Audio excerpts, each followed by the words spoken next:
Bem, irmãos, hoje nós vamos estudar o livro de Ruth. E o livro de Ruth é um dos livros que descreve de um modo muito interessante, é um conto. Esse conto é narrado com uma habilidade muito extrema dentro da Bíblia hebraica, e inúmeros estudiosos têm escrito obras de grande volume tratando desse livro com 4 capítulos. É um livro que é a história, de certa forma, de como a graça de Deus, como a providência divina trabalha por detrás do cenário de um período que é de muita escuridão espiritual, é um período de decadência espiritual, moral e etc. E então, nós vemos que Ruth, no período dos juízes, bem, por que eu sei que o livro de Ruth está situado no período dos juízes? É um livro que, na sequência dos livros, está logo após o livro dos juízes, que vocês viram que acabou, né, de um jeito muito trágico. E aí, então, vem sempre quando a tragédia chega a um ponto, a gente poderia dizer assim, culminante, extremo, vem sempre lampejos de misericórdia da parte de Deus para poder dar um pouquinho de alívio, né? De modo que se torna uma forma assim de a gente ver como a misericórdia de Deus trabalha e suplanta o juízo.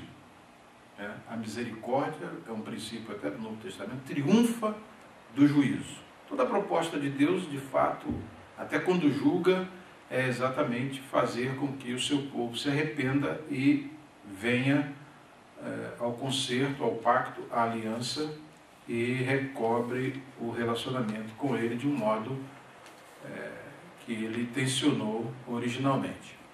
Então, quando nós vemos o livro de Ruth, interessante aqui, a primeira coisa que a gente deve observar é quem é Ruth. Quem é Ruth? Israelita, nascida em Israel. Quem é Ruth?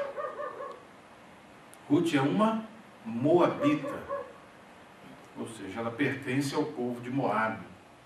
E quem é Moabe? Amon e Moabe são duas raças, por assim dizer, não vou dizer raças, são dois povos que surgiram daquela união, né, cavernosa entre Ló e as suas filhas.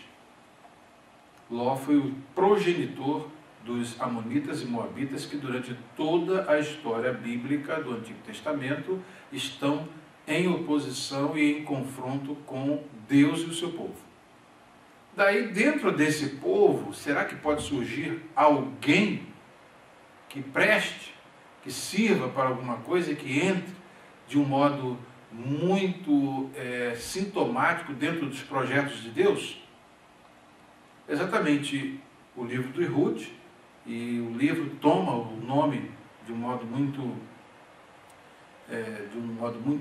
apropriado pelo fato de ela ser a personagem principal e ao mesmo tempo ser a personagem que vai desencadear toda essa história, que vai trabalhar, que vai ser assim o foco do narrador diante de toda essa história e mostrar que diante de toda aquela tragédia que Juízes encerra, o livro de Juízes encerra, diante de todo o palco negro, surge uma luz para poder dar esperança e de onde a gente jamais poderia imaginar. Tá? Então, o livro de Ruth é um livro que mostra a ação de Deus por detrás de toda uma cena que não aparece, que não aparenta nenhuma esperança. Bem, o capítulo 1 de Ruth, o livro de Ruth tem uma estrutura literária que nós não temos tempo aqui, só num curso sobre o livro de Ruth, para poder discutir todos os aspectos ricos do livro. Nós vamos simplesmente fazer a leitura do livro, responder as perguntas, mas é um livro que merece uma atenção especial por conta da riqueza de conteúdo que ele tem. Tem aqui essa foi uma das últimas obras que foi lançada sobre o livro de Ruth, que é um manual acerca do texto hebraico de Ruth, que dá uma visão panorâmica da estrutura do livro, com todas as riquezas linguísticas do livro, com todas as riquezas da estrutura literária. Temos um outro livro também que é muito importante, pega apenas uma parte aqui, Ruth e Esther, que também mostra, o título é Deus por detrás do que é visto. Então, é um título muito sintomático da série Focus on the Bible, Foco na Bíblia. É uma série muito importante, que dá um livro pequeno, porém, dá toda a riqueza literária do livro, como também aplicações muito interessantes, que não nos convém aqui numa aula de 40 minutos. Então, a gente pode, se Deus permitir uma época, a gente pode até ir ao fundo do poço com esse livro de Ruth, porque realmente é um livro que merece muito destaque. Mas a gente deixa isso para uma outra época. De certa forma, o livro cobre um período que é o período de Juízes, 1380 a.C. até 1050 a.C., é mais ou menos a época em que ocorrem esses eventos. Há um evento de fome que não é narrado no livro dos Juízes, porque o livro de Juízes, como todo narrador, ele tem que escolher algumas coisas que são importantes do período em que ele está narrando e que segue a estrutura e a proposta literária dele. Então, quando ele escreve acerca do período dos Juízes, ele não escreveu tudo quanto aconteceu no período dos Juízes. Tanto é que a história de Ruth mereceu até um livro à parte, embora aconteça dentro desse mesmo período, por conta da importância de Ruth dentro desse projeto da história da redenção. O que está acontecendo em todo o Antigo Testamento é a história da redenção. O Messias virá. E quem é que faz parte desse trajeto até a vinda do Messias e qual a contribuição e participação que essas pessoas tomam dentro desse programa de Deus? A Ruth tem um papel importante, porquanto vocês vão ver no término do livro que ela ocupa uma posição destacada e que nós vamos ver que é até reiterada no Novo Testamento. Bem, como é que começa a história? O que aconteceu nas terras de Israel que motivou a ida de uma família para outra nação e como se chamavam os membros desta família? Então nós temos uma família, a história de uma família. Na época dos Juízes houve uma fome na terra. Um homem de Belém, de Judá, com a mulher e 2 filhos, foi viver por algum tempo nas terras de Moabe.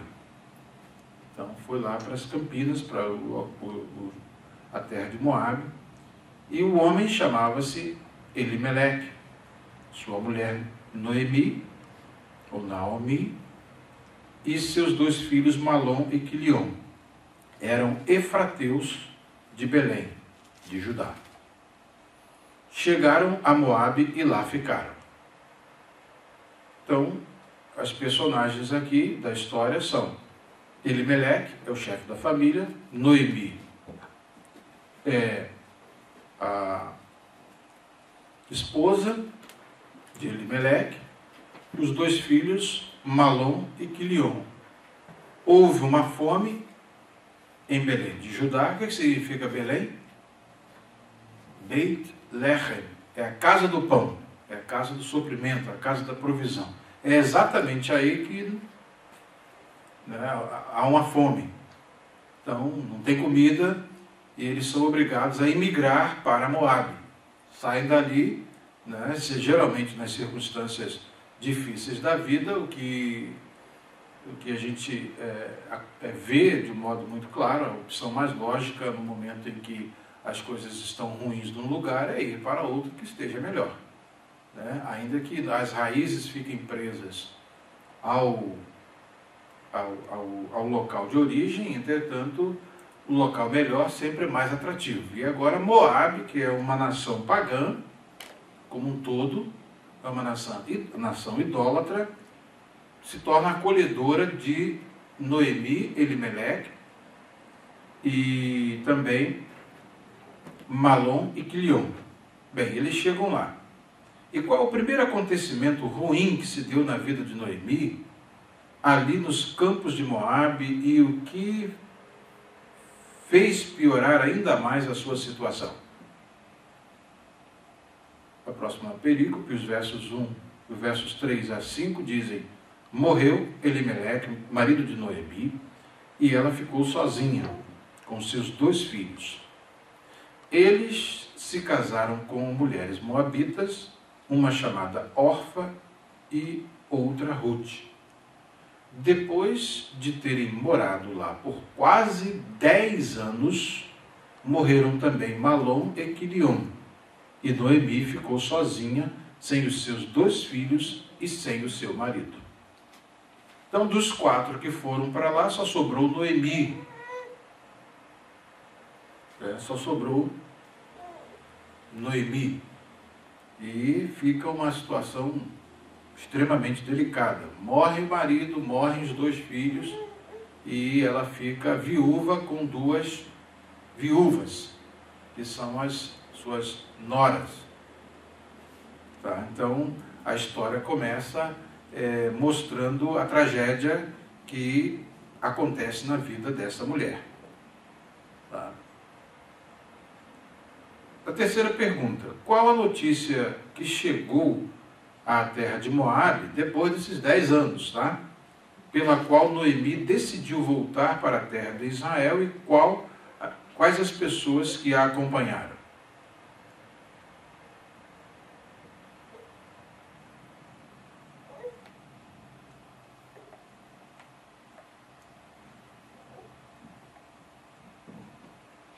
Versos 6 e 7 nos dizem: quando Noemi soube em Moabe que o Senhor viera em auxílio do seu povo, dando-lhe alimento, decidiu voltar com as suas noras para a sua terra.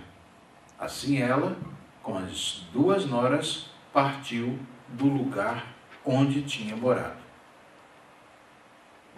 Que sugestão Noemi deu às 2 noras, suas 2 noras, e o que elas fizeram e disseram que demonstrou a amizade que tinham para Noemi? Versos 8 a 10. E enquanto, no finalzinho do verso 7, enquanto voltavam para a terra de Judá, disse-lhes Noemi: vão, retornem para a casa de suas mães. Que o Senhor seja leal com vocês, como vocês foram leais com os falecidos e comigo. O Senhor conceda que cada uma de vocês encontre segurança no lar de outro marido. Então, deu-lhes beijos de despedida, mas elas começaram a chorar alto e lhe disseram: não, voltaremos com você para junto do seu povo. Então, o que elas fizeram? Elas decidiram voltar com Noemi, tamanha a amizade, o relacionamento, a lealdade e os laços que elas mantinham, né? Tanto a Ruth quanto a Orfa decidiram voltar para Judá, ir para Judá. No caso, agora aconteceria o processo inverso. As 2 sairiam do seu povo, da sua terra, para uma terra estrangeira por consideração à sogra. Tá? Então, nem todas as sogras são aquilo que o pessoal diz, né? Fazem tanta piada com as sogras aí. Então, aqui a gente já vê que pelo menos houve uma boa sogra no mundo, né? E dizem que o homem mais feliz foi Adão, porque não teve sogra. A história da sogra é interessante. Mas essa daqui é realmente, pelo que a gente vê, uma boa sogra. Qual a explicação que Noemi deu às suas duas noras para convencê-la a voltarem e permanecerem em sua terra? E qual delas voltou? As duas estavam decididas a voltar. Aconteceu, aqui no versículos 11 a 14, o seguinte: Noemi vai e interpela as duas noras e mostra que elas não têm nenhum futuro garantido. Então diz para ela: disse, porém, Noemi, voltem, minhas filhas. Por que viriam comigo? Poderia eu ainda ter filhos que viessem a ser seus maridos? Voltem, minhas filhas. Vão. Estou velha demais para ter outro marido. E mesmo que eu pensasse que ainda há esperança para mim, ainda que eu me casasse esta noite e depois desse à luz filhos, iriam vocês esperar até que eles crescessem? Ficariam sem se casar à espera deles? De jeito nenhum, minhas filhas. Para mim é mais amargo do que para vocês, pois a mão do Senhor voltou-se contra mim. Então, essa é a visão de Noemi, né?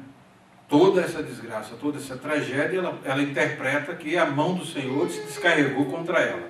E as outras estavam, na realidade, sofrendo por conta da relação que mantinham com ela. Mas essa é a visão que Noemi tem dentro da vida, dentro da circunstância. Quantos problemas da vida que acontecem, por isso que eu falei com vocês no finalzinho do livro de Juízes, na aula passada, nós observamos que tudo eles atribuíam para o Senhor. Se era uma coisa boa, o Senhor que fez. Se era uma coisa má, o Senhor que fez. Bem, isso é menos mal do que ficar igual muita gente aí, psicose de tudo que o diabo fez. Tem crente que dá uma topada, Satanás, sai para lá. Acontece dar uma martelada no dedo, Satanás, some da minha frente. Tudo é... Não, peraí, as coisas não acontecem. As coisas acontecem naturalmente, acontecem porque acontecem, acidentes acontecem, tragédias na vida acontecem, e tudo que acontece no mundo, a gente tem que saber que aconteceu. Porém, eles aqui tinham, na visão, na cosmovisão de Israel, as pessoas que ainda mantinham alguma semente de religiosidade dentro delas, tudo elas atribuíam a Deus. E isso é menos mal. Então aqui é como que ela dissesse, na versão revista e corrigida, a ira do Senhor se descarregou contra mim. É a visão de mundo que ela está tendo.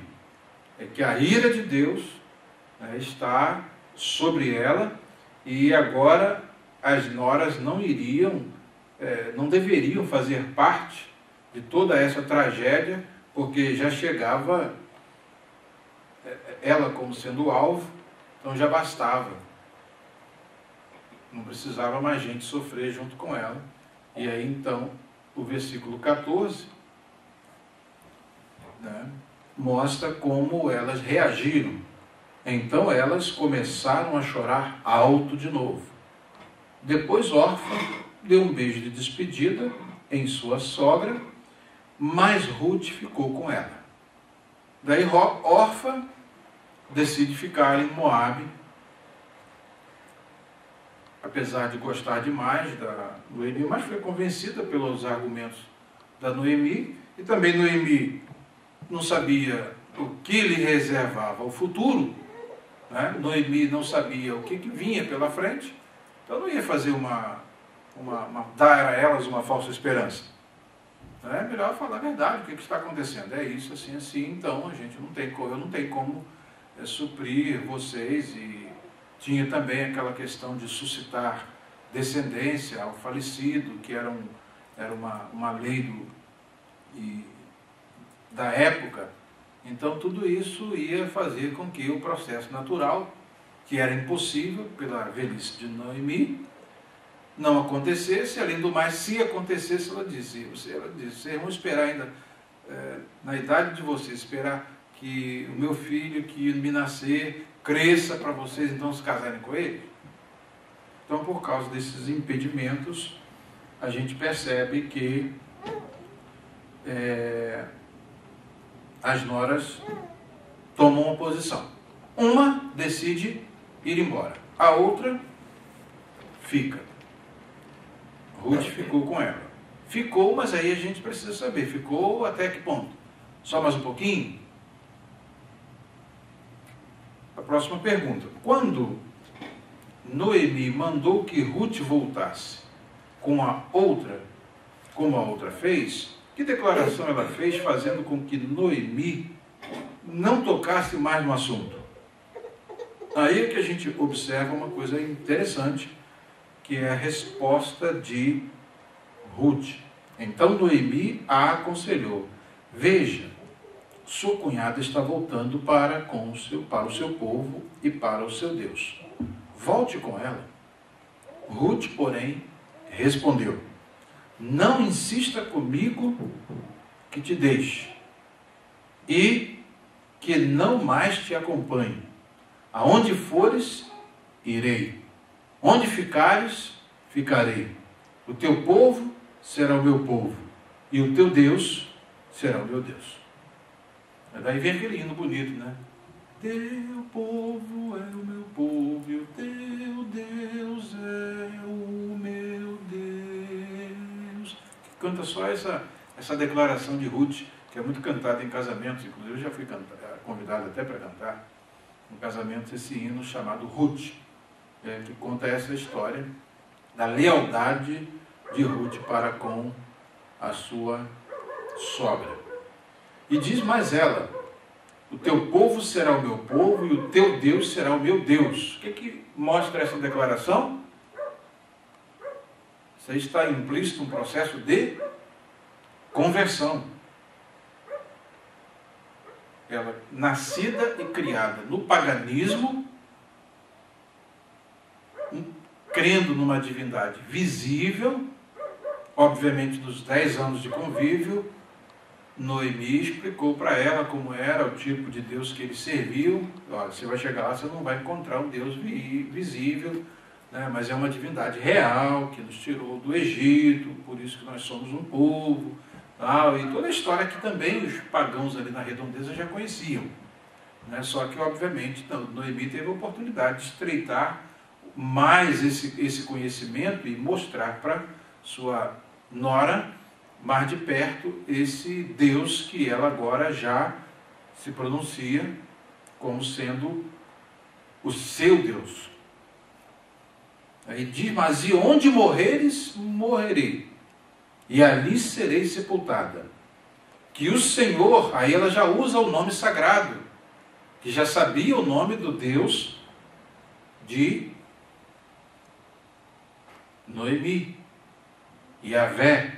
Aqui está, na Bíblia de vocês está aí, em letras maiúsculas, e no texto hebraico está o nome sagrado de Deus, que ela já invoca, já conhecendo e sabendo de quem ela está falando. Não é a divindade moabita, tá? Mas agora é Yahvé, que é o Deus do concerto, o Deus do pacto de Israel, mostrando que Ruth passa por um processo radical de conversão e deserta totalmente do seu povo e vai jurar bandeira agora lá em Israel. Tá? Vai fazer o Pledge of Allegiance, né? Pledge of Allegiance lá. Vocês sabem do Pledge of Allegiance? Não sabe? É jurar bandeira. Ela vai fazer a declaração lá agora. Então isso aqui é praticamente o que ela está fazendo, né? Quando vocês forem se tornar cidadãos americanos, aí então você vai ter que fazer aquele juramento que toda a cerimônia tem, né? I pledge allegiance to the flag of the United States of America and to the republic for which it stands, one nation under God, indivisible, with liberty and justice for all. Aí você passa a ser cidadão americano, então faz aquele juramento. E é o que Ruth, na realidade, está fazendo aqui. Ela está fazendo o juramento à bandeira de Israel, do povo de Noemi, como também aceitando Deus de Noemi como sendo o seu Deus. E isso até a morte. Uma moabita Para uma moabita, a gente percebe que há, né, toda uma... A gente percebe que Ruth é uma moabita que passa por um processo de conhecimento de Deus e tem um caráter, tem uma moral, ela tem uma forma de sentir e de ver o mundo totalmente diferente, que hoje Ruth é considerada como modelo de lealdade dentro da Bíblia. O que é lealdade? A lealdade é uma das coisas que mais os seres humanos precisam no relacionamento. É estar com na hora do bom e estar com na hora do ruim. Na hora que tem comida em fartura, que tem comida em abundância, Noemi pinta todo o quadro negativo para ela. Ela se dispõe ainda até ficar solteira para poder ir com ela e cuidar dela.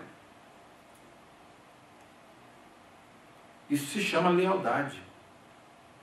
Isso se chama lealdade. Lealdade é uma das coisas que nas relações humanas é o de que mais os seres humanos precisam. E infelizmente no mundo contemporâneo é uma das coisas que lealdade acaba às vezes em 10 segundos.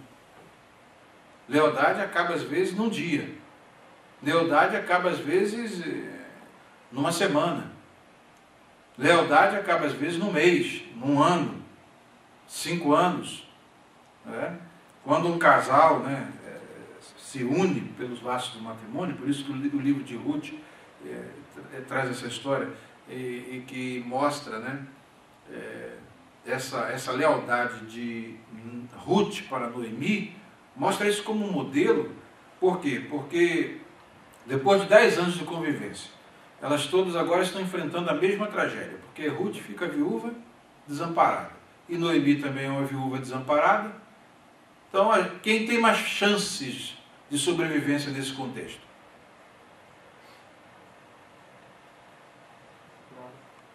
A nora, a mais nova. Tocar a vida, estou desimpedida, fico aqui em Moabe, como órfã decidiu, vou tocar a vida. Só que ela deixa, por providência divina, aí que a gente vê, por providência divina, o que ela faz? Ela não abandona o barco e não deixa a sogra sozinha. Ela vai e se dispõe a ir com ela para o local onde ela estava indo e, a partir daí, ela faz um juramento de lealdade que só ia acabar com a morte. Isso é muito importante. Né? Ou seja, ela vai, nós vamos para lá, eu não sei o que vai acontecer, mas a história vai dizer o que Ruth vai fazer quando chega lá. Então, quando Noemi viu que Ruth estava, verso 18, estava decidida a acompanhá-la, não insistiu mais. Ela realmente está decidida. Como Noemi disse preferir ser chamada, quando chegou de volta à sua terra acompanhada por Ruth, e por que ela preferia esse nome?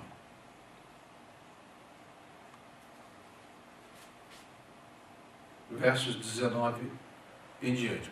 Prosseguiram, pois, as duas até Belém. Ali chegando, todo o povoado ficou alvoroçado por causa delas.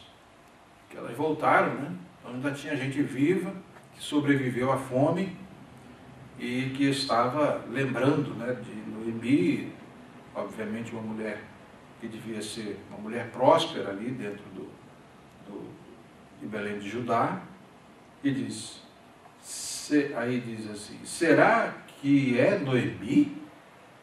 Perguntavam as mulheres.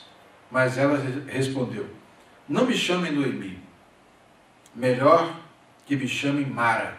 Mara quer dizer amargo, ou seja, eu sou a encarnação da amargura. Tanta tragédia, tanta desgraça aconteceu na minha vida, que eu não quero mais ser chamada Noemi. Né? Noemi vem de uma raiz hebraica que significa agradável, né? Dócil, uma coisa boa, né?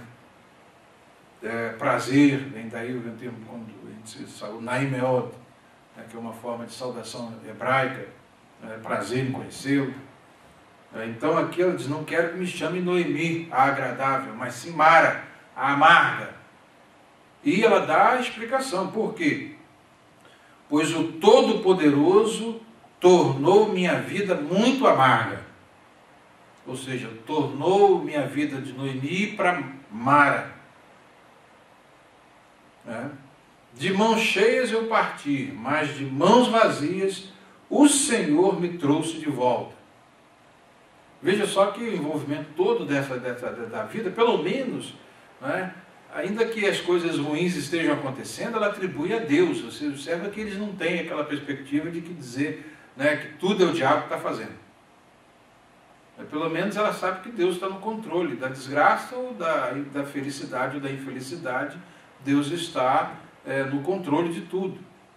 Pelo menos essa visão ajuda, né, porque quem sabe Deus pode mudar esse quadro. E diz mais, o Senhor, de mãos vazias, de mãos cheias eu parti, mas de vazias o Senhor me trouxe de volta. Ela foi com o marido, com 2 filhos e volta sozinha, com uma nora que aparentemente nada pode fazer e ainda é moabita, que poderia sofrer muita discriminação lá no meio do povo de Israel. Então ela não sabe o que vai acontecer. E diz, mas o Senhor colocou-se contra mim. Ele lá do céu me mirou assim e jogou as suas flechas em cima de mim. E diz, mas o Todo-Poderoso me trouxe desgraça.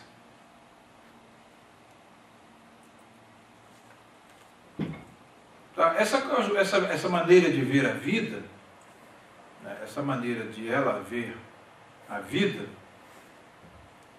né, é uma forma que a gente percebe que pelo menos ela ainda enxerga isso tudo, é Deus que está fazendo. Tudo que aconteceu foi Deus que fez. E, verso 22, foi assim que Noemi voltou das terras de Moabe com a sua nora Ruth, a moabita. Elas chegaram a Belém no início da colheita da cevada. Então observa que o narrador é muito inteligente e a história poderia ser contada de um modo, né, sem perícia, sem hábito, mas ele usa a arte. Existem outros artifícios literários que são usados aqui no conto da história, que a gente não aponta para vocês hoje, mas depois de repente eu faço um esquema, né, que é exatamente a colheita da cevada que vai introduzir o tema do próximo capítulo. O que vai acontecer no capítulo 2. Mas vamos ver aqui, vamos deixar para responder a pergunta 8 lá na frente. Tá? Porque senão é contar o fim, o princípio da história e o fim da história logo de uma vez. Então aí a gente não entende o meio da história. Vamos na sequência aqui da lição número 7. O que Ruth pediu permissão a Noemi para fazer depois que elas chegaram da terra de Moabe e de quem era a lavoura em que ela chegou?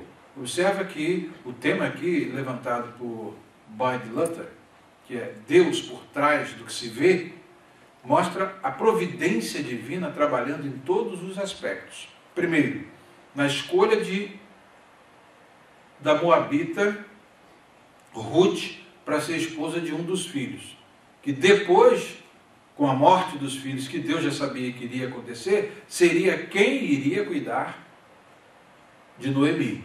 Então a gente chama isso de providência divina. Segundo, o caráter e o modo como Deus trabalha no sentimento, na formação, que existem pessoas e pessoas. A verdade é essa, existem pessoas e pessoas no mundo. Existem pessoas que têm uma sensibilidade, uma humanidade, né? Tem crentes que, se fossem pelo menos igual a Madre Teresa de Calcutá, para fazer o bem, já seria ótimo. Já seria um grande ganho para a humanidade, que pelo menos se preocupa com os pobres, com os necessitados, né? Isso é uma coisa que varia de pessoa para pessoa. Tem os outros não, que só simplesmente assumiu o nome de crente e acabou o mundo, né? Ele pode continuar fazendo todas as suas malignidades, pensar todas as suas perversidades, maquinar todo o mal possível no mundo e continuar pensando que está tudo bem, porque ele toma o nome de crente. Né? Então, Ruth é uma pessoa que tem uma personalidade extraordinária. Ela começa a ver, bem, a gente está aqui, chegou nessa terra, eu não conheço ninguém aqui, o que eu vou fazer? Aí vejo os versos 1 a 3. Noemi tinha um parente por parte do marido. Era um homem rico e influente, pertencia ao clã de Elimeleque e chamava-se Boaz. Ruth, a moabita, disse a Noemi: vou recolher espigas no campo daquele que me permitir. E então, vá, minha filha, respondeu-lhe Noemi. Então ela foi e começou a recolher espigas atrás dos ceifeiros. Casualmente, entrou justo na parte da plantação que pertencia a Boaz, que era do clã de Elimeleque. Olha aí a providência guiando Ruth, guiando os acontecimentos. Tá? Guiando os acontecimentos. Logo que, segunda pergunta, logo que Boaz saudou ao seu moço, que pergunta ele o fez, demonstrando que a sua atenção estava voltada para alguém que ali estava. Aí versos 4 a 7. Naquele exato momento, Boaz chegou de Belém e saudou os ceifeiros. O Senhor esteja com vocês. Ou o Senhor te abençoe, o Senhor os abençoe, o Senhor seja convosco. Observa bem aqui que é o patrão e os empregados. Vejam a natureza e o caráter de Boaz. É um homem que no período de Juízes é um homem piedoso. Noemi é uma mulher piedosa, ou seja, esse livro que mostra que no tempo em que os juízes governavam, no tempo em que os juízes reinavam, que a gente viu que foi toda aquela tragédia, e o livro de Juízes é o retrato de uma degradação que culmina numa tragédia, numa carnificina enorme, que nesse período negro ainda tem pessoas boas. É exatamente nesse mundo mal que a gente está vivendo hoje, ainda tem pessoas boas. Nesses Estados Unidos que tem muita gente perversa, ainda tem pessoas boas. Naquele Brasil grande e enorme, que a gente vê tanta tragédia acontecer e tanta desgraça, ainda existem pessoas boas. O ser bom, até na época das maiores tragédias e das maiores desgraças que acontecem na humanidade, é uma dádiva de Deus a certas pessoas que devem cultivar isso, o ser bom, como sendo algo mais precioso da vida. Entre ser mal e ser bom, que a gente escolha ser bom. Porque essa história aqui é uma história que envolve pessoas boas no período que a gente imagina que ninguém escapava. Então, ser bom é um atributo. E chega ele lá no meio dos empregados e diz: o Senhor esteja com vocês. E eles responderam: o Senhor te abençoe. Olha como era a relação patrão e empregado dentro da colheita dos agricultores, na época de Boaz. Isso era o quê? Era o patrão que ensinava o empregado agora já está retribuindo. Está chegando, o Senhor seja com vocês. E já sabiam como responder: o Senhor te abençoe, ou seja, abençoe você para você ter emprego para dar para a gente. Você está entendendo como é que é a coisa? É uma coisa impressionante, que parece que é um livro que não tem nada a ver com a nossa vida de hoje, mas que tem muito a nos ensinar no que diz respeito a relações humanas. O livro de Ruth, em termos de relações humanas, é uma riqueza. Mas a gente vai embora, porque senão a gente não acaba esse livro hoje. De tão bonita que é a história. É empolgante. Bem, pelo menos estou gostando. Está gostando do livro, da história? Aí, olha só, os empregados chegam e responderam: o Senhor te abençoe. E diz mais aqui: e Boaz perguntou ao capataz dos ceifeiros, aquele que era o responsável lá pelos ceifeiros: a quem pertence aquela moça? O capataz respondeu: é uma moabita.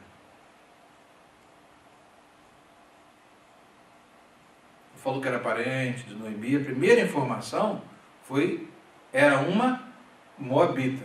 Quem é que vem ali? Um brasileiro. Quem é que vem ali? É um chileno. Quem é que vem ali? É um argentino. Quem é que é? É um americano. Aqui faz diferença, não faz? Lá, primeira coisa, é uma moabita. Mas aí ele diz, é uma moabita que voltou de Moabe com Noemi. Tá? Ela me pediu que a deixasse recolher e juntar espigas entre os feixes após os ceifeiros. Ela chegou cedo e está em pé até agora. Só sentou-se um pouco no abrigo, esperando a chance. O que os ceifeiros faziam toda a colheita? Quando sobrava, quando restava alguma coisa, aí então aqueles pobres iam lá e pegavam esse resto para poder servir de mantimento, de alimento. Quais as ofertas agradáveis que Boaz fez àquela moça estrangeira e o que ele a apresentou como motivo para estar tratando assim com ela? Aí vem os versos seguintes que vão dizer como foi o encontro entre Boaz e Ruth. E vejam só, disse então Boaz a Ruth, ouça bem, minha filha, não vá colher noutra lavoura. Porque ela estava indo de lavoura em lavoura, né? Onde tinha um restinho aqui numa lavoura, ela pegava, tinha um outro restinho para sustentar a ela e a sogra. Você vê que grandeza de alma, né? Aí Deus providencialmente faz Boaz chegar exatamente no momento, e Ruth está ali, ele chama para conversar e diz, não colhe mais em outra lavoura não. Fique com minhas servas. Olha só, ela estava em pé, isolada, moabita, lá no canto. Ele, fique com as minhas moças. Ele se aproximou e as empregadas que estavam ali, de Boaz, falou, fique com elas. E diz, fique com as minhas servas, com as minhas empregadas. Preste atenção onde os homens estão ceifando e vá atrás das moças que vão colher. Darei ordem aos rapazes que não toquem em você. Você pode ficar tranquilo que você vai ficar aqui com salvo-conduto.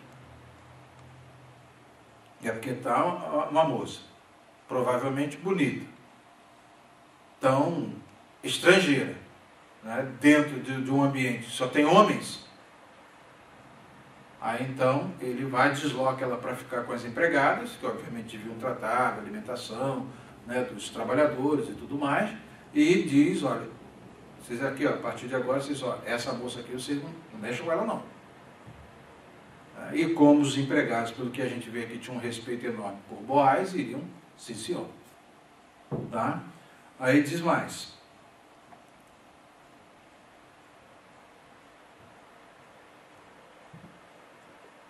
Quando tiver sede, beba da água dos potes que os rapazes encheram. Ela inclinou-se e, prostrada, rosto em terra, exclamou, porque achei favor a seus olhos, ao ponto de o Senhor se importar comigo, uma estrangeira. Boaz respondeu, contaram-me tudo o que você tem feito por sua sogra.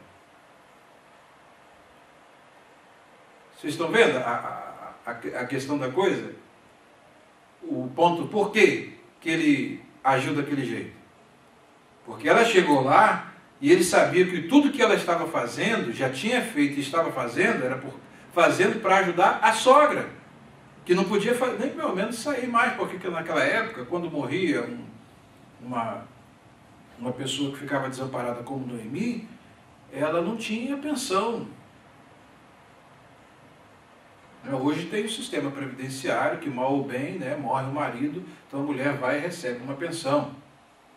Aqui nos Estados Unidos tem o Social Security, que morre e pelo menos sobra lá uma migalhinha que todo mês cai na conta da viúva. Então aqui não, aqui era desamparo total. Tem, não tem, não tem. Quem sustentava a família, e é por isso que o mandamento diz honra teu pai e tua mãe, era muito visível e muito praticável nesse contexto, porque depois de velhos não tinha pensão.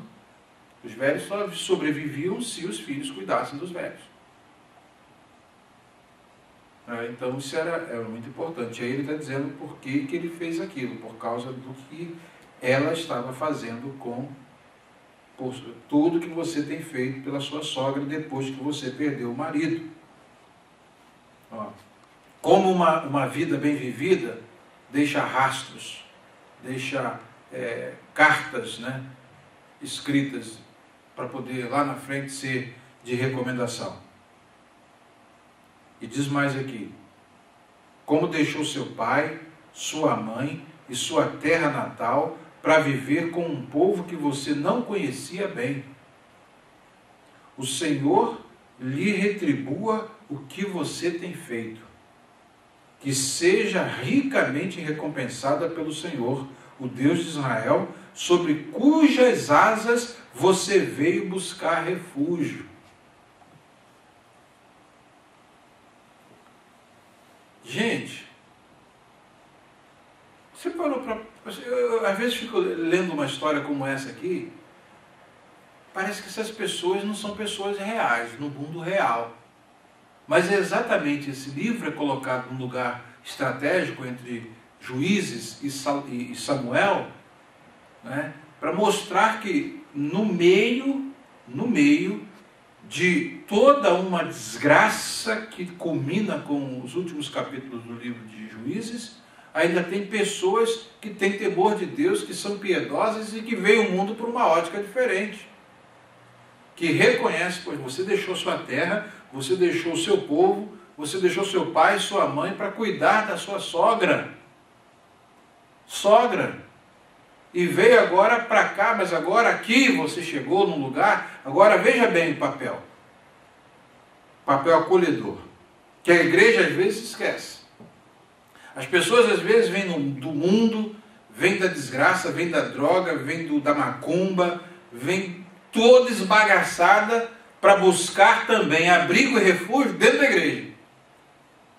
Quando chega na igreja, que ela pensa que vai chegar num ambiente em que agora, ela vai dizer como Boaz, você veio buscar refúgio no Deus verdadeiro, no Jesus dos evangelhos, não é dos evangélicos não, dos evangelhos, né? E esse Jesus é aquele que você agora vai se abrigar, esse Deus, você vai se abrigar sobre as asas dele, você está em bom repouso, em bom retiro, vem para um bom lugar. Aí às vezes a pessoa chega na igreja, se não encontra isso, o que ela vai fazer? Sai fora, né? Falei, poxa, eu fui para lá, pensei que era uma coisa, é outra totalmente diferente, os irmãos brigando um com o outro, um falando mal do outro, um murmurando do pastor escondida, o outro chega lá, murmura daqui, reclama dali, reclama do outro lado, só vê palavra de maldição, só vê palavra de desgraça, só vê um amaldiçoando o outro. Eu falei, caramba, o que é isso aqui?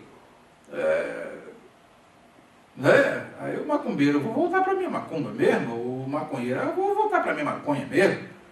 Né? O cocaíneiro lá, o cheirador de cocaína, vou voltar para a minha cocaína mesmo, esse mundo não tem mais solução não.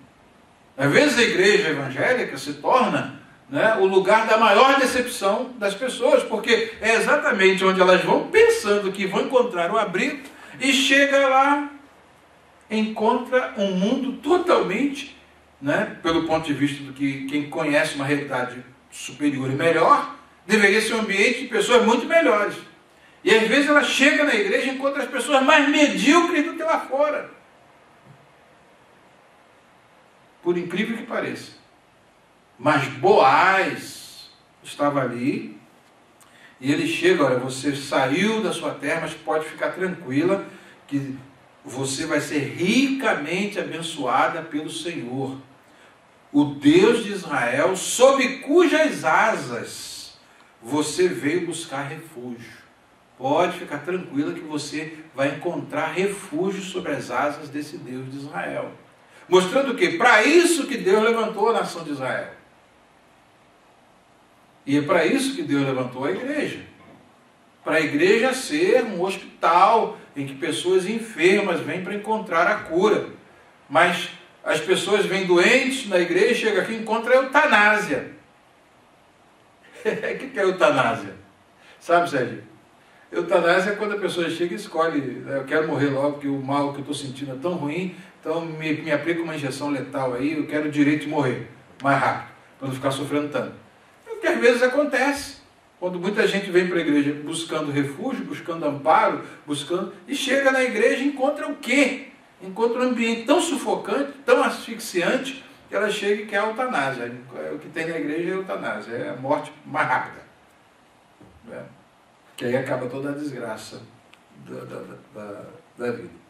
Mas graças a Deus que tem um Boaz no caminho, tem uma Ruth moabita que tem uma profunda apreciação pela sua sogra, que desfaz de tudo para poder cuidar dela, e agora encontra um braço forte. Deus bota pessoas boas no caminho de pessoas boas, para poder a bondade não acabar no mundo. Você vê que Juízes é uma desgraça atrás de outra, gente ruim se associando a gente ruim para fazer coisas ruins e ainda dizendo, Deus fez uma rachadura no meio das tribos de Israel. É a visão teológica desse povo, que muitas das vezes é a visão de muitos dentro da igreja, que não deve ser a nossa. Temos que ser o quê? Esse tipo de pessoa que é Boaz. Né? Tem uma pessoa que chega desgraçada lá no mundo, que vocês que foram criados no Evangelho não sabem o que é viver desgraça no mundo. Desgraça no mundo é o que a gente vai lá na Lackawanna Prison, na Pike County Jail, e você vai ver lá um monte de moças e rapazes americanos dentro de uma desgraça profunda. E saem dali, daqui a pouco voltam para lá de novo. Porque tem tudo, tem casa, tem iPod, tem iPhone, tem tudo que querem, mas não tem o principal, que é Deus na vida. O que faz a diferença é ter Deus na vida, ter Jesus no coração. Não é? A gente tanto falou desse negócio de não ter Jesus no coração, que Jesus só quer o coração, que Jesus só quer o coração. Um dia, irmã Domingas, uma pessoa falou para ela assim, Jesus só quer o coração. Aí eu falei, realmente. A irmã Domingo falou assim, realmente, Jesus só quer o coração. E o dia que você der o seu coração para Jesus totalmente, você não fica com nada para você. Você dá tudo por Ele e para Ele. Aí a pessoa levou aquele choque assim. Aí a irmã Domingo estava explicando que ela estava querendo, né, fazer uma meta. Por que a senhora se veste assim e tal? Ela falou, Jesus só quer o coração. Me ensinaram, Jesus só quer o coração. Ela falou, Jesus só quer o coração. Ela falou assim, quando você tem um namorado, e você gosta daquele namorado, e seu coração é dado totalmente para ele, o que você não faz por ele? Se ele exige de você uma coisa, você faz, ainda que você não goste. Se ele exige de você outra coisa, você faz, ainda que não goste, não é verdade? Você faz tudo para agradar aquele namorado, porque você deu o coração para ele. Quando você dá o seu coração para Jesus, você está disposto até a sacrificar sua vida por ele. Que dirá vestir uma roupa decente por causa dele? Mas a irmã Dominga deu uma lição ali que a música... eu não dei meu coração para Jesus mesmo, não. Eu estou entre aspas, né? Entre aspas, eu dei meu coração para Jesus. Se eu tivesse dado mesmo, eu não estaria fazendo tudo que agrada a ele. A irmã Domingas mostrou para ela que ela não tinha dado o coração para Jesus coisa nenhuma. Né? E infelizmente, essa é a grande realidade. Muita gente não tem Jesus no coração. Porque quem tem Jesus no coração, não é possível que Jesus vai inspirá-lo a fazer o mal. Tem que dar o coração mostrando um compromisso total com Jesus. Esse é o ponto. Aqui a gente vê que o coração de Boaz está nas mãos do Senhor. É um homem íntegro, é um homem de relacionamento, né? E reconhece o benefício que Ruth faz e ele abençoa a Ruth e diz que ela veio buscar refúgio sob as asas do Deus de Israel, que iria recompensar grandemente todo o bem que ela estava fazendo pela sua sogra.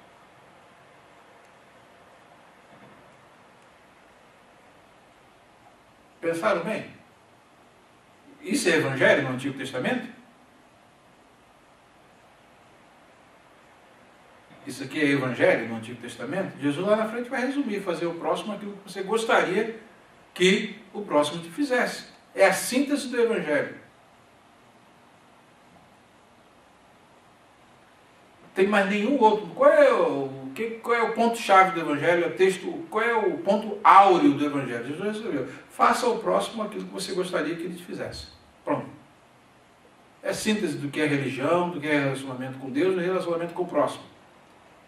Faça ao próximo aquilo que você gostaria que ele lhe fizesse.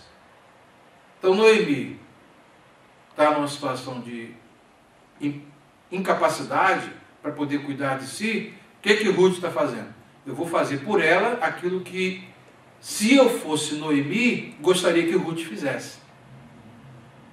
É a síntese. Ela está vivendo o evangelho antes do evangelho ser anunciado com toda a clareza que hoje nós temos.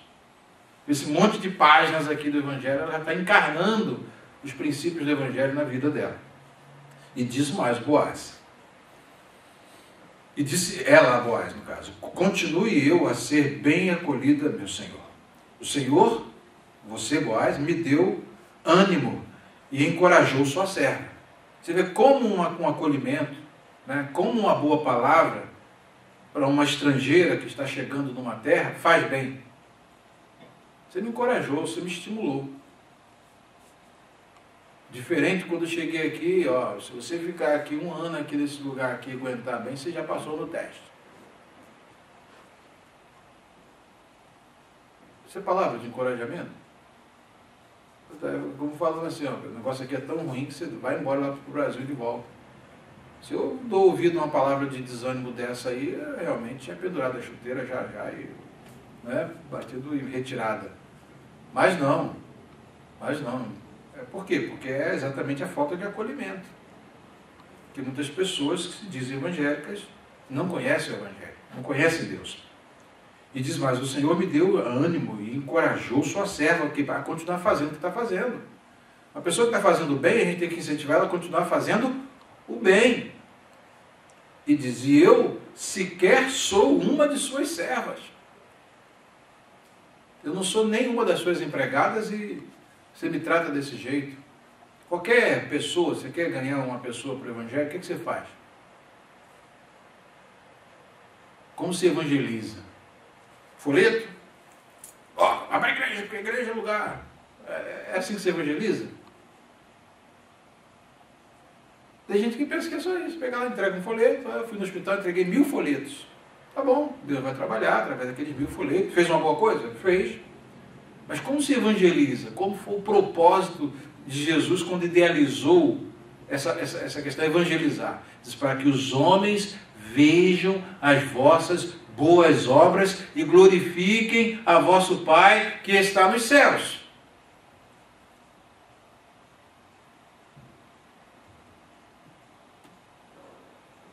Isso evangelizar, é isso. Evangelho Jesus não queria um evangelho de papel e tinta preta. Jesus como Paulo disse: vocês são as minhas cartas escritas no vosso coração. Ou seja, é aquilo que está encarnado, que está dentro. Então, aqui a gente percebe que essa Ruth vai passar a ter uma perspectiva de Boaz. A primeira impressão, né? É a que fica, né? Vai ter uma impressão de Boaz de que jeito? Poxa, você me tratou, eu sou uma estrangeira, não tem nada a ver com esse país aqui.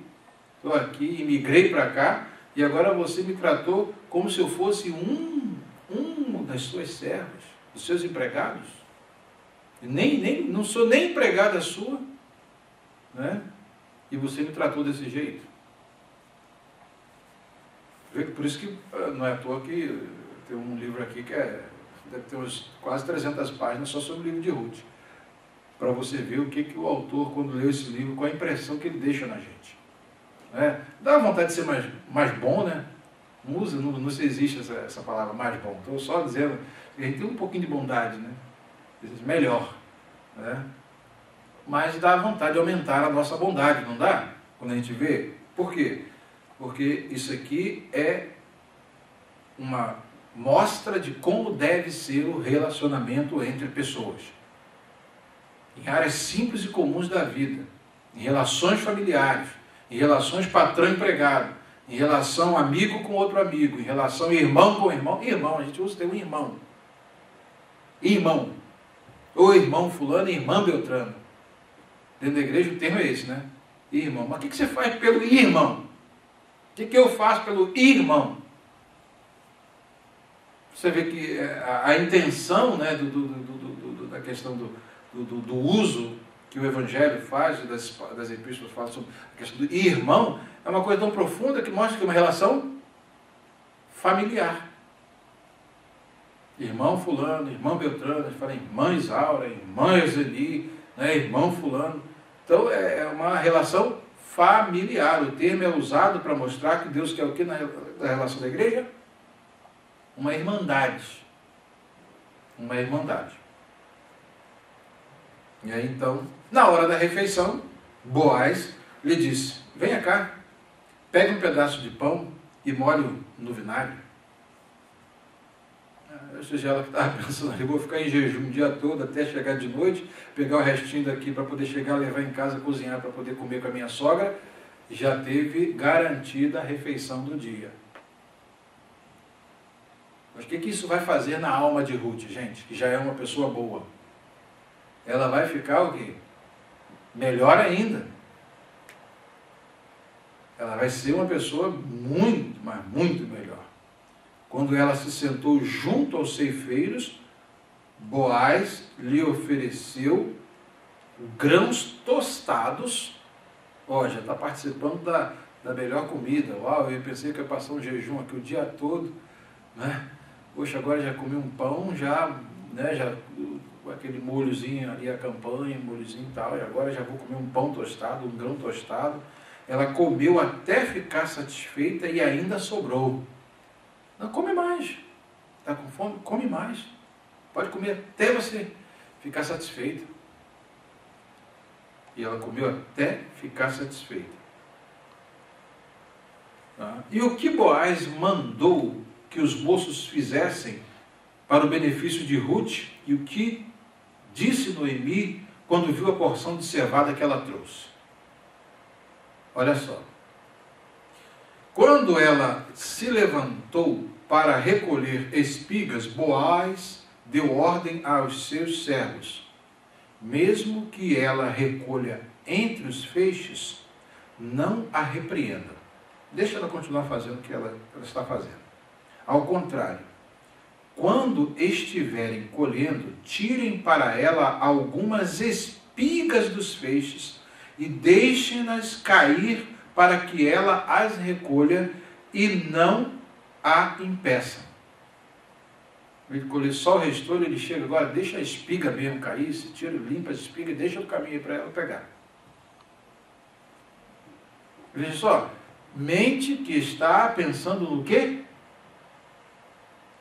Projetando o quê? O bem. Fazer coisas boas. É o que Isaías, o profeta, disse. O liberal projeta coisas liberais e pela sua liberalidade está em pé. Ou seja, aquele que tem a mão aberta projeta coisa de quem tem o coração e a mão aberta e por causa disso ele está em pé.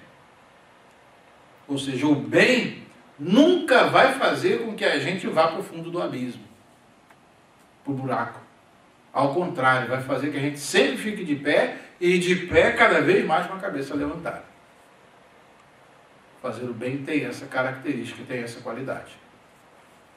O mundo contemporâneo, né, faz com que as pessoas, como diz o Biel, é um capitalismo. Não é capitalismo, não é capitalismo. O Biel usou uma palavra muito engraçada, né? Que as pessoas, o que tem é aquilo do ditado que eu estava estudando uma vez na faculdade, o que é meu, o que é teu é meu, e o que é nosso é meu. Né? tudo coça só para dentro, né? Que era um conto judaico mostrando como pode chegar. Então, aqui nós estamos vendo Boaz com a mente ocupada em idealizar alguma coisa boa. Quando tem gente, bota uma pedra ali no caminho dele para quando ela passar, cair naquela pedra. Tapa ali aquilo ali com um feixe de coisa para quando ela cair, entrar e cair no buraco, se afundar e se machucar. Bota caco de vidro debaixo. Né? Entendeu? É o pensar o mal e é o pensar o bem. É mente ocupada em fazer o bem. É isso que nós, como seres humanos e como crentes, devemos aprender aqui do livro de Ruth. Ele está com a mente ocupada com o bem. Enquanto a gente usa o dia inteiro a mente para pensar no mal e ocupar no mal e imaginar o mal. E sou evangélico. E aqui Boaz está fazendo um projeto, um plano para poder ajudar a Ruth, ajudar a sua sogra. Tá? E assim Ruth colheu na lavoura até o entardecer. Depois debulhou o que tinha ajuntado, que vocês aí que conhecem lavoura sabem muito bem, né, como é que é o negócio. Debulhou o que tinha ajuntado, quase uma arroba de cevada, carregou-a para o povoado e sua sogra viu quando Ruth havia recolhido, quando ela lhe ofereceu o que havia sobrado da refeição. Comeu e guardava um pouquinho para a sogra. Comia e guardava um pouquinho para a sogra. Depois ela fez uma marmitinha lá, né? Uma marmitex, e ainda levou para a sogra aquele tostado, pãozinho no vinagre que ela comeu lá durante o dia, ainda levou para a sogra comer. Gente, eu acho que ser bom é a coisa mais gloriosa do mundo. Deus idealizou as pessoas para serem boas. Deus nos idealizou como servos de Deus para sermos bons. E Paulo disse numa síntese, disse, mais bem-aventurado, o ensino de Jesus para ele era o seguinte, mais bem-aventurada coisa, mais feliz coisa é dar do que receber. Se existe uma coisa que pode alegrar o coração, eu me lembro quando eu chegava na casa de pessoas que não tinham nada para comer, e aí a gente chegava lá, eu e o diácono, ó, o negócio aqui tá bravo, tá tudo bem, mano, tá tudo bem, tá bem mesmo? Tá, aí vamos lá, o diácono já era o fiscal, era o FBI, chegava lá no armário da cozinha, tá bem, né? Tudo vazio, arroz quase acabando, abria a geladeira, tudo vazio, nem uma fruta, nem carne, nem nada, nem legumes, nem nada, tá tudo bem aí, né? Não, tá tudo bem, com Jesus no barco tá tudo bem, mas não é só isso. Aí a gente saía dali, tá bom, a gente vai dar uma saidinha, daqui a pouco a gente volta. Deixa eu orar quando a gente voltar. Ia no mercado, a gente enchia, pega tudo de bom arroz para o mês inteiro, e feijão, óleo, e trigo, e passava no açougue, ó, me dá uma peça desse filé mignon aí, corta em bife, e levava. Quando a gente chegava lá, na casa, vou até uma surpresa para você, na mala do Honda Civic. Aí abria a mala, puc, aí o carro suspendia-se a mala, vai lá atrás, é uma surpresa, você não vai gostar não. Olha, quando a irmã olhava lá atrás e via aquilo, aquelas bolsas, aí agora vamos lá, diácono, trabalha aí. O diácono ia lá, os filhos ajudavam, botavam lá na sala, da cozinha, as bolsas, tudo. Ó, isso aqui não pode deixar fora da geladeira não. Por que é isso? Isso é filé mignon para vocês comerem. Ó, quando a gente ia orar na sala, aí a glória de Deus descia de um modo tão tremendo que Deus, a irmã começava a orar e só Deus entendia o que ela estava dizendo. Porque não dava para poder aguentar. Deus tomava ela ali em línguas e outras línguas, e aquela coisa, aquela glória de Deus, aquela presença maravilhosa de Deus ali envolvendo. Eu falei, meu Deus, olha como é que fazer o bem, como é que viver o Evangelho, como é que isso é que é de fato uma coisa gloriosa. Então o que acontece? É exatamente esse tipo de coisa que o livro de Ruth está ensinando. Ela comeu, saciou, mas ela não ficava, será que o meu irmão tem? o mesmo que eu estou comendo, que Jesus falou, fazer ao próximo aquilo que eu gostaria que ele lhe fizesse. Então eu não chegava lá e, bem, eu compro para mim filé mignon, chegava no mesmo açougue, me dá um bofe aí, que já, por necessitado, né, qualquer coisa está bom. Dá um alcatra, não. Se eu como alcatra, ele vai, pega a peça de filé mignon que você corta para mim, corta para ele também. E assim a gente fazia, olha, mas vou te dizer, viu? Aí a gente desfrutava a glória de Deus. Por causa de quê? É simplesmente porque viveu o princípio do Evangelho. Né? E nós precisamos disso como igreja. Nós precisamos pensar a vida assim. Porque se a gente pensar a vida assim, no meio de toda a calamidade que está no mundo, nós vamos viver num mundinho bom demais, convidativo à presença do Senhor. Se existe uma coisa que Deus se agrada é quando a gente faz o bem. Entendeu? Então isso é importante para nós, esse livro de Ruth é fenomenal. Dentro do período de Juízes, eu vou te dizer, isso aqui é um bálsamo para a alma. Depois que a gente lê o jornal O Povo, ali do capítulo 19, 21, lê isso aqui, por isso que a Bíblia é um livro que a gente tem que ler, porque senão, às vezes a gente lê, chega assim um momento e não aguenta mais ler essa história, de tão ruim que está. De repente encontra uma pérola dessa aqui, que Deus, por misericórdia, né? Um balão de oxigênio no meio daquele CTI ali, né? Você respira mais leve. Exatamente, Deus mostrando, ó, tudo aquilo que aconteceu não era o que eu estava, o que eu idealizei para o meu povo. O que eu quero é isso aqui.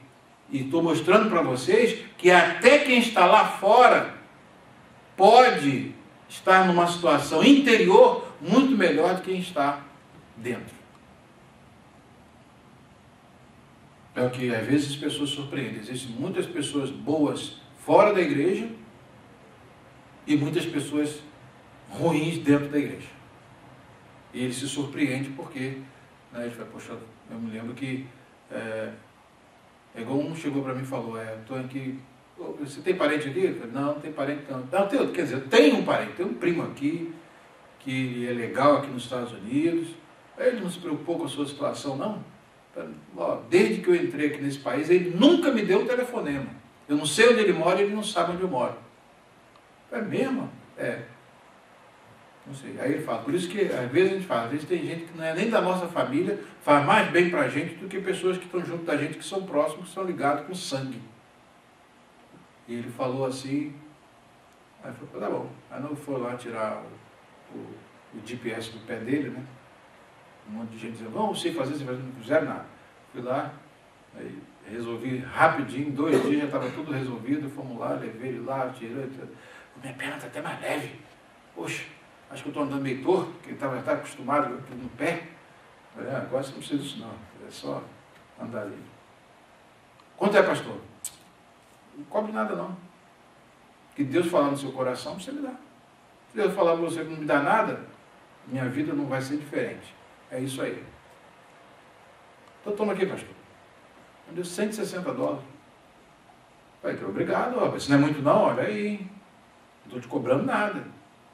Não, eu quero, faço questão. O que o senhor tem feito por mim é muito. Ó, meu primo não fez, quase ninguém faz, ninguém fez. Gente, é isso que é Evangelho. É isso que é Evangelho. Evangelho é relacionamento. E exatamente é assim que a gente vai ganhando as pessoas. Essas pessoas ficam muito mais acessíveis ao Evangelho do que ser exposto a um bombardeio de sermões. É Evangelho encarnado, é Evangelho que o samaritano vivia. Não está lá no templo, não está na sinagoga, né? Mas quando vê um homem caído no meio do caminho, o sacerdote passa, o levita passa, ele para. Ele para e vai acolher e vai ser exemplo para sacerdote e para levita. É a parábola do bom samaritano.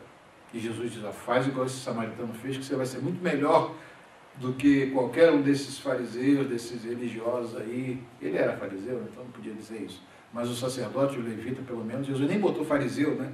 Podia botar ali como sendo um fariseu que tinha passado. Mas aí ia ofender a turma que estava ali. Então ele disse, um levita, um sacerdote, depois um levita.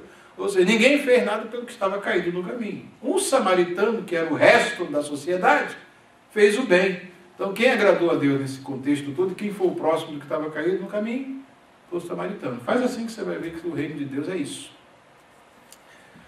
Se a gente aprender essas lições, nós vamos longe. Não é verdade? E a sua sogra, então, lhe perguntou: onde você colheu hoje? Onde trabalhou? Bendito seja aquele que se importou com você. O Boaz já foi abençoado sem ela saber nem quem foi. Você percebe bem? Ela nem sabe quem foi que fez esse bem para ela. De fazer que ela trouxesse comida, de fazer que ela trouxesse uma refeição para ela. Ela já recebeu o necessitado, que era ela necessitada. Bendito seja aquele, né, que Deus abençoe para ele continuar fazendo bem. Aquele que foi bom para você, que se importou com você. Então Ruth contou à sua sogra com quem tinha trabalhado o nome do homem. O nome do homem com quem trabalhei hoje é Boaz. E Noemi exclamou: seja ele bendito, abençoado pelo Senhor, que não deixa de ser leal e bondoso com os vivos e com os mortos. Ou seja, Elimeleque, Malom e Quilion, né? Ela está colocando aqui, porque eles não podiam, estavam impossibilitados pela morte de fazer alguma coisa por ela, que se estivessem vivos fariam. Então, o Boaz veio para suprir Elimeleque, veio para suprir o papel de Malom, de Quilion, que eram os filhos, o marido, é o que ela está dizendo. E ainda usou essa agente, que era a Ruth, para poder trazer a bênção para ela. E ela só, bendição, bendição. Quer fazer alguém bem dizer? Faça o bem para ele. Quer fazer alguém mal dizer? Faça o mal para ele. Né? Ninguém chega assim, faz uma coisa ruim para você, você chega com essa pessoa é muito boa, que Deus abençoe. Né? Isso é desgraça. Fazer igual esse raio de americano já vem. Aí o americano, o que é raio de americano? Ah, é uma pessoa legal, tal. Aí fica raio de americano. Ah, então gostei da expressão. Não sabia nada de português, sabia que ele estava amaldiçoando. Esse raio de americano já veio cobrar aluguel. Todo mês é isso. Aí não sabia que português. Aí o americano um dia ouviu e falou: o que você fala toda vez que eu venho aqui? Você diz, esse raio de americano, o que significa isso na sua língua? Ah, é uma pessoa legal, uma pessoa amiga, então a gente chama de raio de americano. Raio de americano. Eu vou aprender essa, raio de americano. Chegar para o outro que entende o negócio já viu, né? Ai, ai, ai. Mas é exatamente isso. A pessoa que nunca, na sociedade capitalista aqui que a gente vive, né? Então você paga, você está bem. Você não deixa de pagar, meu filho. Você vai ver a verdadeira face das pessoas. Né? É assim que a gente vive. Mas aí esse mundo de Ruth aqui dá vontade de emergir nele, né? É um mundo muito melhor. E diz mais aqui, até o verso 23. E Noemi exclamou: seja ele abençoado pelo Senhor, que não deixa de ser leal e bondoso com os vivos e com os mortos. E acrescentou: aquele homem que é nosso parente, é um de nossos resgatadores. E Ruth, a moabita, continuou: pois ele mesmo me disse também, fique com os meus ceifeiros até que terminem toda a minha colheita. Então Noemi aconselhou a sua nora Ruth: é melhor mesmo você ir com as servas dele, minha filha. Noutra lavoura poderiam molestá-lo. E então, qual a orientação astuciosa entre aspas, né, que Noemi deu a Ruth para enganar a Boaz, para que ele se sentisse na obrigação de fazer alguma coisa por ela? De 1 a 6 do 3. Certo dia, Noemi, sua sogra, lhe disse, deu estratégia: minha filha, tenho que procurar um lar seguro para a sua felicidade. Boaz, senhor das servas com quem você esteve, é nosso parente próximo. Esta noite ele estará limpando cevada na eira. Lave-se, perfume-se, vista a sua melhor roupa e desça para a eira. Mas não deixe que ele perceba você até que tenha comido e bebido. Quando ele for dormir, note bem o lugar em que ele se deitar. Então vá, descubra os pés dele e deite-se. Ele lhe dirá o que fazer. Respondeu Ruth: farei tudo o que você está me dizendo. Então ela desceu para a eira e fez tudo o que a sua sogra tinha recomendado.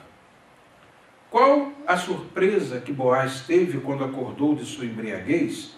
O que ele prometeu fazer por ela e qual o presente que ele deu a ela? Do 7 ao 15. Quando Boaz terminou de comer e beber, ficou alegre e foi deitar-se perto do monte de grãos.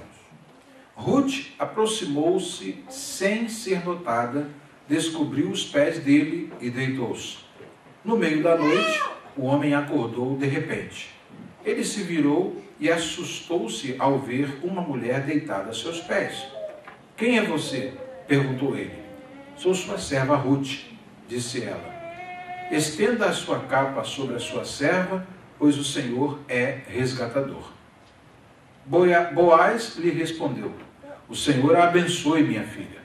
Este seu gesto de bondade é ainda maior do que o primeiro, pois você poderia ter ido atrás dos mais jovens, ricos ou pobres. Agora, minha filha, não tenha medo. Farei por você tudo o que me pedir. Todos os meus concidadãos sabem que você é mulher virtuosa. É verdade que sou resgatador, mas há outro que é parente mais próximo do que eu. Passe a noite aqui. De manhã veremos. Se ele quiser resgatá-la, muito bem, que resgate. Se não quiser, juro pelo nome do Senhor que eu a resgatarei. Deite-se aqui até de manhã. Ela ficou deitada aos pés dele até de manhã, mas levantou-se antes de clarear para não ser reconhecida.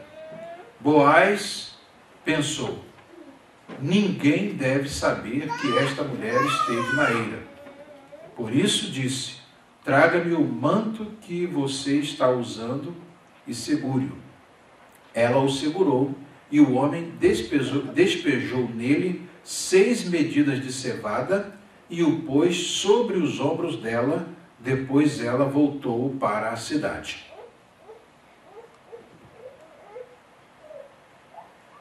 Você dando para perceber aqui a história? Como é que é interessante? Toda a questão agora, para ser definida, tem que ser definida entre o resgatador mais próximo e Boaz. Boaz só pode resgatar. O que era o resgatar?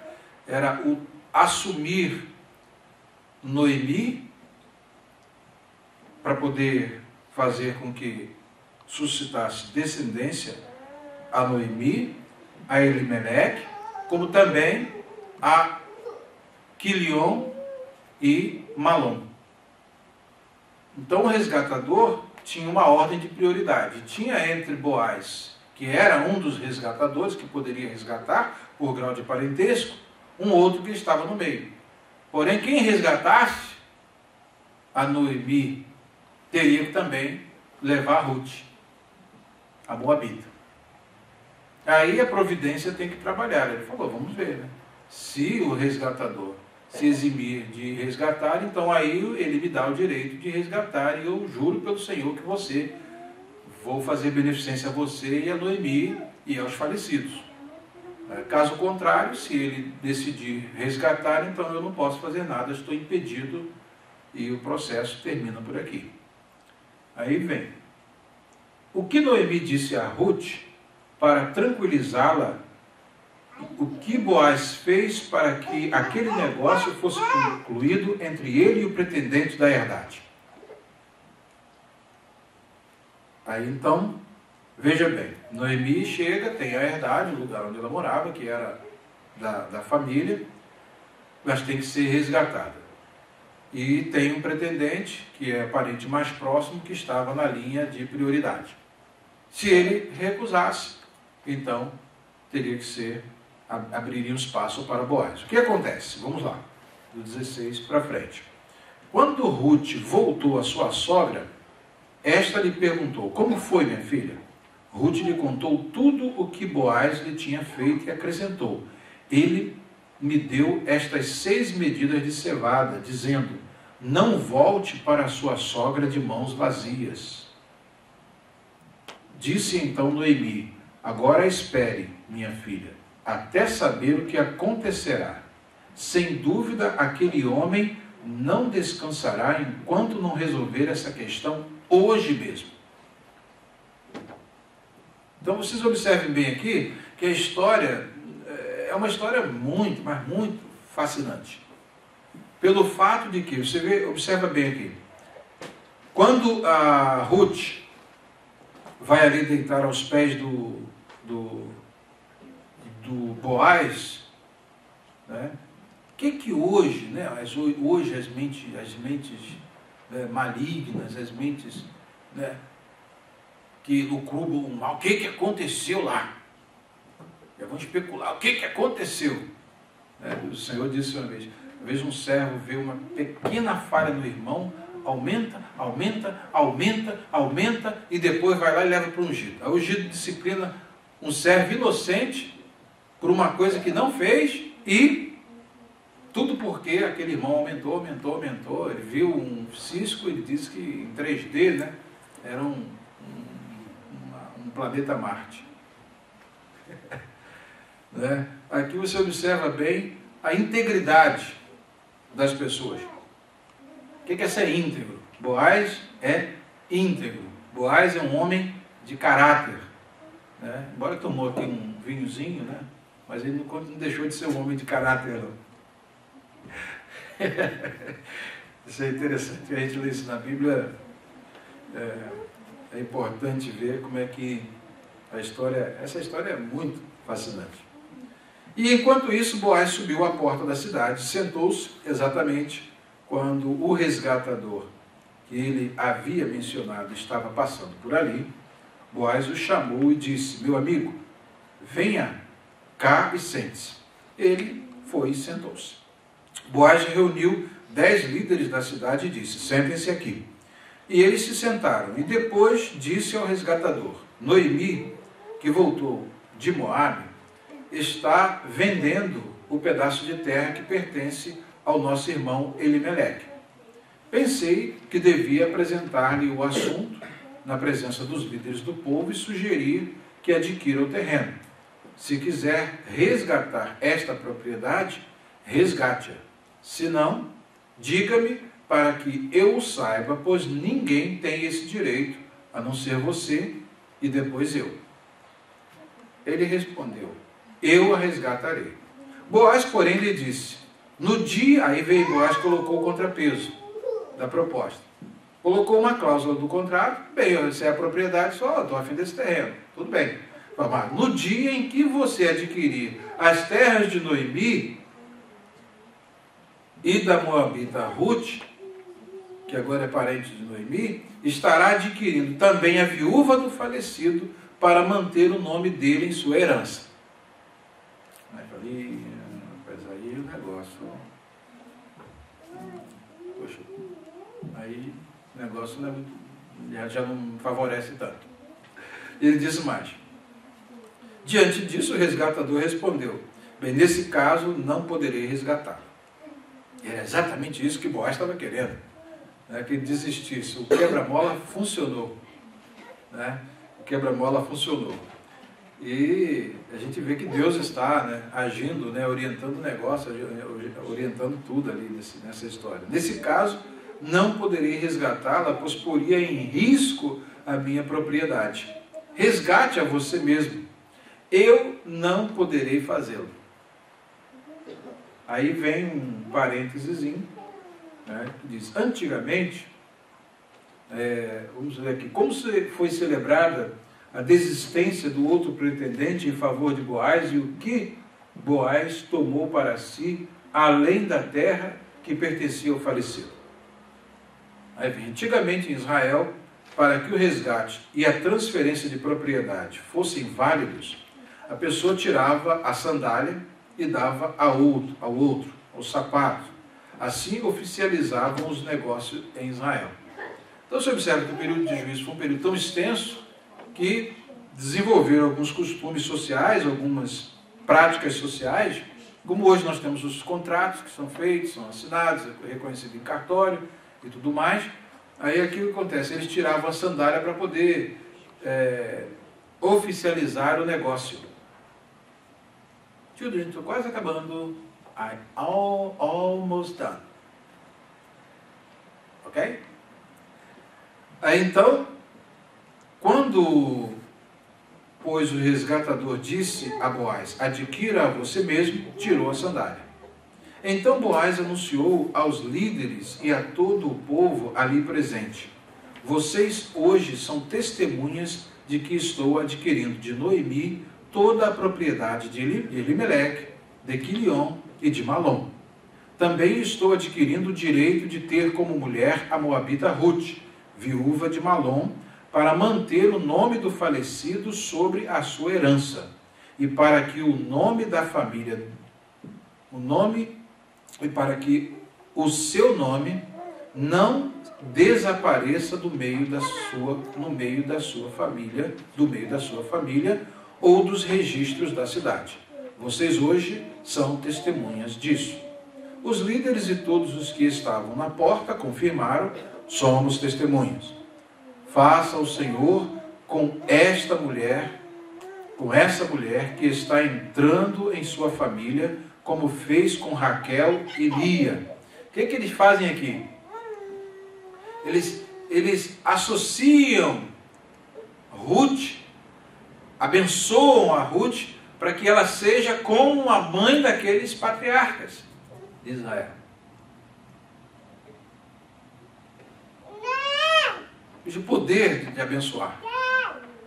Não é? Amaldiçoar é uma coisa que tem o seu valor. Mas aqui o livro de Ruth ensina como o termo, né, chave aqui, para acabar toda aquela amargura com que começa, que Noemi quer até mudar de nome, as coisas começam agora a dar certo, as coisas começam, né, o tempo de toda a tristeza já passou, e agora o livro vai caminhando para um clímax em que tudo começa a ficar alegria, festa, celebração, né? E bênção é a palavra que mais predomina aqui dessas relações.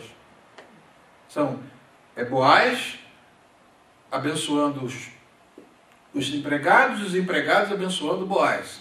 É Boaz abençoando Ruth, e Ruth se lembrando da sogra e levando a bênção para a sogra, a sogra abençoando nem sabe quem, e daqui a pouco descobre que é um parente próximo, que é Boaz, e por sua vez as coisas vão caminhando, e agora que o negócio é fechado, vem o quê? A celebração e a bênção dos anciãos da cidade sobre Ruth, para que ela seja como uma das matriarcas, ou seja, caia toda a estigma moabita. Eles nunca mais vão ver Ruth como uma moabita, agora ela é uma israelita, como dando a ela a cidadania e a linhagem dos patriarcas, que é a mesma bênção que Deus deu a Lia e a Raquel, que caia sobre elas. Juntas formaram as tribos de Israel. E essa mesma bênção caia sobre ela, sobre Ruth. E diz mais aqui, seja poderoso em Efrata e ganhe fama em Belém, agora abençoando ao Boaz, e com os filhos que o Senhor lhe conceder dessa jovem, já não é mais dessa moabita, tá? Dessa jovem, seja a sua família como a de Pérez, que Tamar deu a Judá. E aí vem o fechamento da história. A celebração, como acaba. Boaz casou-se com Ruth, e ela se tornou sua mulher. Boaz a possuiu, e o Senhor concedeu que ela engravidasse dele e desse à luz um filho. As mulheres disseram a Noemi, louvado seja o Senhor, que hoje não a deixou sem resgatador. Que o seu nome seja celebrado em Israel. O menino lhe dará nova vida e a sustentará na velhice. Olha a prática que nós falamos a princípio. Tá? A prática que nós falamos a princípio, que os filhos tinham a obrigação e o dever de sustentar os pais quando esses não tinham mais condição de sustentar a si mesmos. Então, por isso o mandamento, honrar o teu pai e a tua mãe, porque exatamente isso se tornou depois uma prática social. O menino lhe dará nova vida e a sustentará na velhice. Vai acabar toda aquela memória, né, de que ela queria mudar de Noemi para Mara, ela vai tornar a ser Noemi, a agradável. Acabou agora aquela tragédia toda, o desamparo, a incerteza, como é que eu vou viver, como é que vai ser a vida daqui para frente, eu não posso trabalhar. Né? Então, Noemi estava fadada a voltar para o país e viver da mendicância. E Deus muda todo o cenário, muda todo o quadro, pela introdução, pela ação primeiro de Ruth, que é uma pessoa boa, que falou, vou lutar, vou à luta para sustentar você. Não importa o que aconteça, o seu povo é o meu povo, e o seu Deus é o meu Deus. Né? E aí, fecha a história. Pois é filho da sua nora, que a ama e que é melhor do que 7 filhos. Olha o que era Ruth para Noemi. É melhor do que 7 filhos. Essa daí sozinha está dando conta do recado. Noemi pôs o menino no colo e passou a cuidar dele. As mulheres da vizinhança celebraram o seu nome e disseram, Noemi tem um filho. Porque está suscitando a descendência dele, então é como se fosse um filho dela. E Noemi cuidou do netinho ali como se fosse realmente um filho. E lhe deram o nome de Obed, que é servo. E lhe deram o nome Obed, e este foi o pai de Jessé. E Jessé foi o pai de Davi. Então, esse menino que nasceu foi o avô de Davi. Obed foi o avô de Davi. Quem foi Davi na história de Israel? É o que a gente vai aprender a estudar no livro de Samuel. Você vê como é que o livro de Ruth é sintomático para melhorar o clima de toda aquela asfixia que a gente teve na última aula, e agora ver como é que a maldição pode se tornar em bênção. Quando uma moabita pode se tornar uma pessoa queridíssima em Israel, pode se tornar progenitora de alguém que vai lá na frente, no Evangelho de Mateus, participar da genealogia de Jesus. Uma moabita. Percebem bem? E aí vem a genealogia de Davi. Esta é a história dos antepassados de Davi, desde Pérez. Pérez, aí dá saltos, né? Pérez gerou a Esrom, Esrom gerou Rão, Rão gerou Aminadab, Aminadab gerou Naasson, Naasson gerou Salmão, Salmão gerou Boaz, Boaz gerou Obed, Obed gerou Jessé, Jessé gerou Davi. Essa personagem, Davi, é trazida à memória porque vai ser uma personagem muito importante no primeiro e no segundo livro de Samuel. Esses são os próximos livros que a gente vai estudar. Você vê como é que Deus faz, como é que a história de Ruth é uma história que eu fiz questão de contar toda para vocês. Você vê como é que é bom ser bom e é ruim ser ruim, e como a bênção agrada ao coração de Deus, e como a bênção pode ser uma coisa que pode ser bálsamo para a vida de outras pessoas, pode ser cura, pode ser um reparo, pode ser amparo, pode ser tudo. Tá? Aqui vocês observam bem que no Evangelho de Mateus, o primeiro Evangelho se abre assim, fala sobre a genealogia de Jesus Cristo, e vem aqui, Naasson gerou Salmão, Salmão gerou Boaz, cuja mãe foi Raabe. Lembram dela? Boaz gerou Obed, cuja mãe foi Ruth. Obed gerou Jessé e Jessé gerou o rei Davi. Então essa foi progenitora de um grande rei em Israel. Então esse é o livro de Ruth. Eu espero que as lições que nós aprendemos aqui nesse livro nos incentive a ser bons. Nos incentive a não ver mal onde não existe. Nos incentive a ver o caráter das pessoas de um modo totalmente diferente, como o senso comum às vezes quer que a gente veja. Veja até na desesperança que é uma moabita chegar num país israelita, como Deus pode mudar um país que realmente tinha todo motivo para ser preconceituoso com Ruth, por causa da atitude dela, do comportamento dela, da ação dela, as coisas mudaram completamente. Mas eu acho que nessa situação toda, o ponto-chave de toda essa questão é ver como Deus está por detrás da história, como Deus está conduzindo a história. Porque Malom e Quilion foram lá em Moabe casar com moabitas. E eles eram cidadãos israelitas e não tinham esse direito, nem tinham condição de fazer isso. No entanto, foi de lá que Deus trouxe essa grande mulher, que estava perdida num lugar que não era dela. Então eles foram instrumentos para poder trazer lá dos meios dos moabitas essa pérola para a vida de Israel. Essa mulher de caráter, essa mulher que valia para mais de 7 filhos para a sua sogra, essa mulher que resgata o conceito de relacionamento entre nora e sogra, essa mulher que, vou te dizer, é uma mulher que mereceu participar da genealogia do Senhor Jesus, e Jesus não teve vergonha de, da perspectiva humana, deixar uma moabita participar da sua genealogia. Então que o Senhor nos abençoe, e encerramos assim com o chorinho bonito da Raquel, que eu vou guardar para as futuras gerações,